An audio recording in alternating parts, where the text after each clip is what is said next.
Hey mga brods, ito na nga si Stan Christian Stonehardinger ay balibalita na ito ay pabalik na ng Terra Firma Jeep, knowing na ito pong Terra Firma ay unang nakapanalo against Phoenix Super LPG kahapon mga kabrods.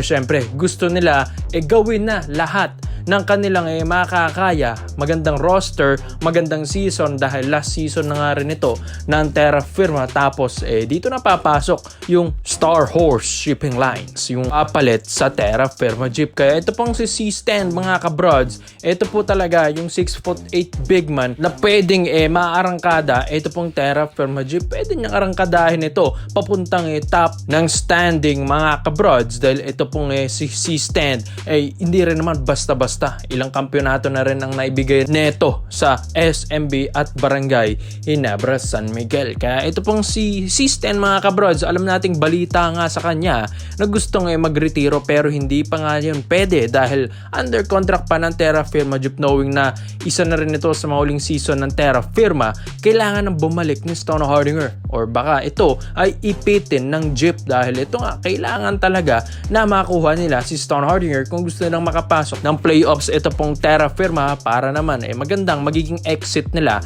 sa PBA. Pero mga kabrods, once daw kasi na maibalik ng Terra Firma ito pong si Stonehardinger, dito nga gagalaw ito pong SMB. Yes, gusto nga nilang ibalik ito pong si C-Stand dahil alam mga natin ng SMB magre-rebuild na ito.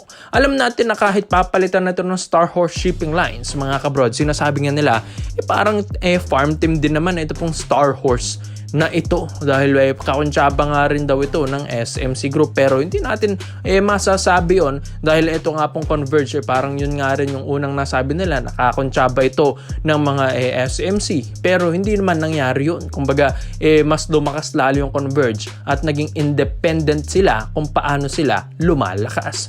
Kaya ito pong Star Horse Shipping Lines or kapag itong si C-Stand maglalaro sa Star Horse, dito rin nila kukunin si Stonehardinger, pero pipilitin ng Terra Firma ito pong si C-Stand dahil alam nga nila na kailangan nila ito mga kabrods. Kaya ito, once na pumasok ito pong si C-Stand, dito na kakausapin ng SMB ito pong ahente neto po ni Stonehardinger. Well, alam nga natin magandang start ng Terra Firma, unang panalo pa nga nila dahil nga sumabog yung 17 points, pati yung 17 points ni Terence Romeo and Stanley Pringle. Yes mga brods, yung Splash Brothers dati ng Global Port Batampier, ito lumalakas na naman sila. Kaya ito pong Terra Firma, why not ibalik si C-Stand tapos dalhin sa SMB para kung sa ganun maging clear yung kontrata nito po ni Stonehardinger. Alam naman natin sa SMB, ito pong si Junmar Fajardo, napapagod na rin naman ito mga bros na maging dependent na lang sila dito kay Junmar Fajardo dahil palagi na lang nga daw si Junmar.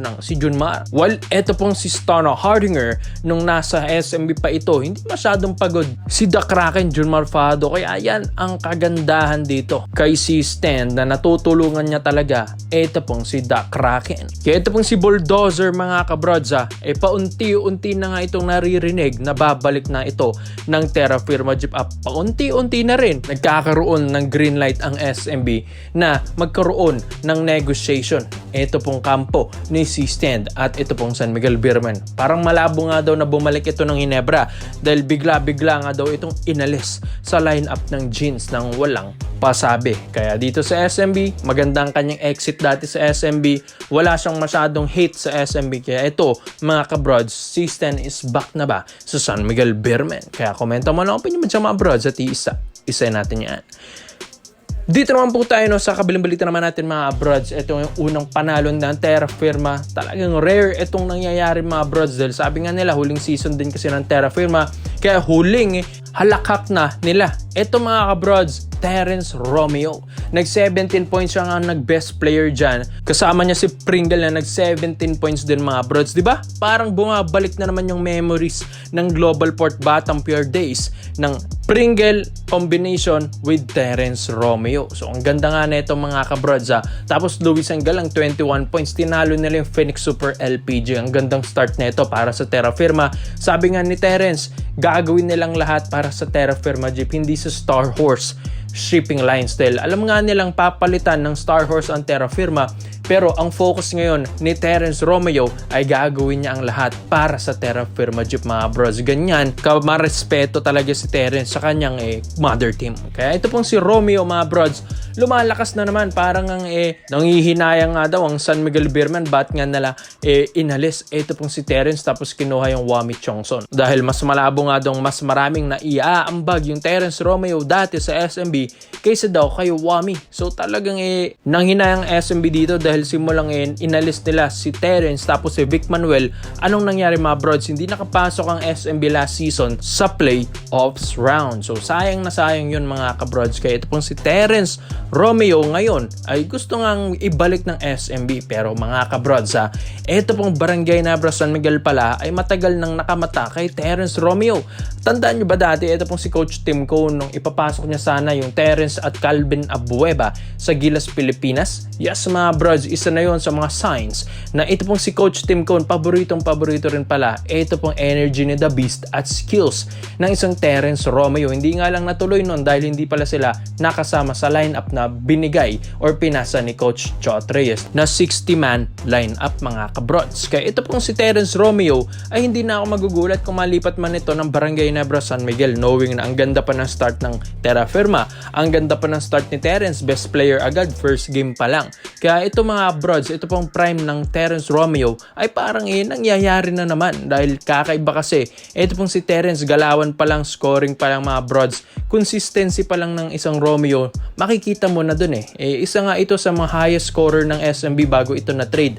Kaya nagulat ako bakit biglang trinade ang isang The Bro Terence Romeo. Kaya dito sa Barangay Nebra San Miguel, alam natin na kaka-champion na ng TNT, gustong bumalik ng Ginebra na babawi sila sa MVP group dahil 3 years nang hindi nagkakampiyon ang SMC group mga kabrods. Kaya ito, gusto nilang kumuha at mag-regroup ng mga panibagong lineup. Maski veterano pa yan, kukunin talaga ng Ginebra mga brods. Dahil iba nga rin kung ang Terence Romeo ay mapunta sa Barangay Ginebra. Iba na yung Romeo ngayon mga brods.